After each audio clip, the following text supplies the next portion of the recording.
Hey everyone, this is Josh from before, and I'm here with the collected pieces of the JokerBot Build-A-Fig from the McFarlane Toys DC Multiverse Batman Beyond wave. Now you may know this wave came out a little bit differently than the normal Build-A-Fig waves. Instead of all at once, we got one figure every couple months or so. And it's been pretty tempting to put this guy together piece by piece as I've gotten each new figure from the wave, but I had to hold it off. I had to wait for this video to finally put them together. But before we do, I want to take a second because in this disassembled state, and because this JokerBot sort of figure has a more traditional body form that's closer in line with the regular 7-inch scale figures instead of being like a huge oversized Bane, this guy is kind of, we can get a sense of how most of these figures are put together, which, you know, is not too dissimilar from NECA or anywhere else. But it's just worth taking a look right here up this joint. This is one of the two joints that is really giving us multiverse collectors a lot of headaches, because they have this great template here that has the hips, pelvis, up to the abdomen, up to the rib cage area, and they have all these pieces sculpted that if there was just a little bit more carved out in here, it would have just a fantastic ab crunch. So it's really silly that they're putting all this work into this. They got this great form here to use as a template, and they're not just putting a little bit, because if you watch any tutorial about how to give your McFarlane figures more ab crunch, they're just going to tell you to take this apart and put little bigger grooves in it. They should be doing that for us. There's no reason for them to continue getting in their own way and not solving one of their biggest complaints, which is the ab crunch. It's got to happen. It's got to start happening going forward. So let's put this back on. That just slides in there like so. You put these butterfly pieces in before the arms, and then make sure the concave side is facing out so that the arm can click into place like that. It went in there. It wasn't really a click. It just pushed into there and just found its way snug. So if you don't hear a click, it might be okay. It was a weird decision to release this Build-A-Fig wave spread out over time, and my best guess as for why is probably just production timeline. If you pay attention to the multiverse line, and you'll see that like they tend to come out in waves of 4, or wave of 4 with a Build-A-Fig and then like a small wave of like 2 video game characters in between those. So my guess is they wanted to get another Build-A-Fig wave in, but couldn't with their whatever like schedule for the year maybe make it happen as one big wave. The reason that's my best guess is because that's the most like banal, boring dollars and cents thing I can think of, and that's usually the answer to these questions that leave us kind of baffled. Like, why did they do this? Why did they do this? What was the thought? It's usually the answer is usually far more boring than we could ever imagine. And with far fewer like evil overlord bad guys in the story, you know, it just comes down to like, the dollars and cents of it don't make sense usually. Had to put quite a bit of pressure to get these wings on the back. I think warm water is going to be your friend if you want an easier go than I had. Man, that's cool. It's exoskeleton cybernetic bat wings. Huge gun arm.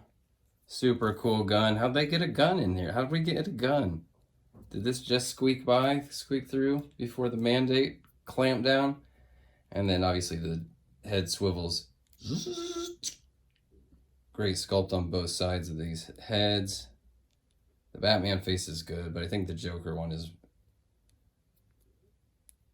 Although, I don't know, just because everything else about him is so Batman, it's a bat, you know, he's got bat wings, it's a bat logo.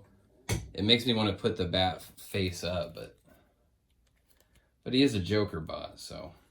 Man, there's so many cool details on this that it's just a crime how little paint there is on there. Man, if these were chrome, or, you know, you don't need me to tell you how it could be cooler. We could clearly see that there's a ton of details in here that would really shine if they had just some paint and some contrast to make them pop. Really free and easy movement. Oh, yeah, well, and because you're putting this together yourself, it might be good to soak them in warm water, because if the shoulders are a little sticky, then it's going to want to just pop out of the socket if it takes too much resistance. Super cool. Just love that evil claw hand with all this little Buzz Lightyear crap on it.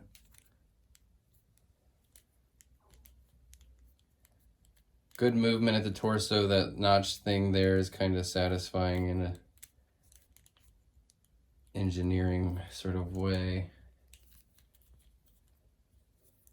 Pretty good kicks front and back. Couldn't quite sit down without his legs flaring out to the side. Oh, but he can Jean-Claude Van Damme. Oh, he's Time Cop, baby. This is cool. Great double knees.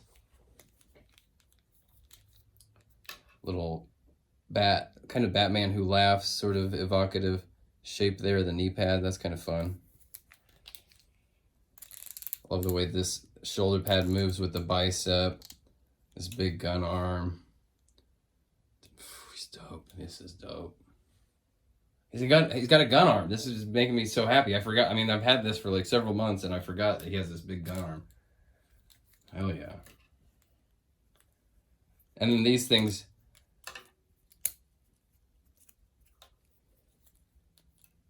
While not every little segment is posable or articulated, you can see how you could get a lot of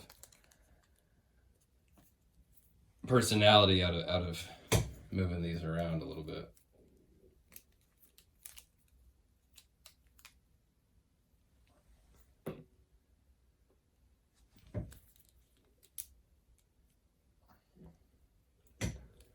It's cool. Evil bat spider Joker thing with a big gun. I like it.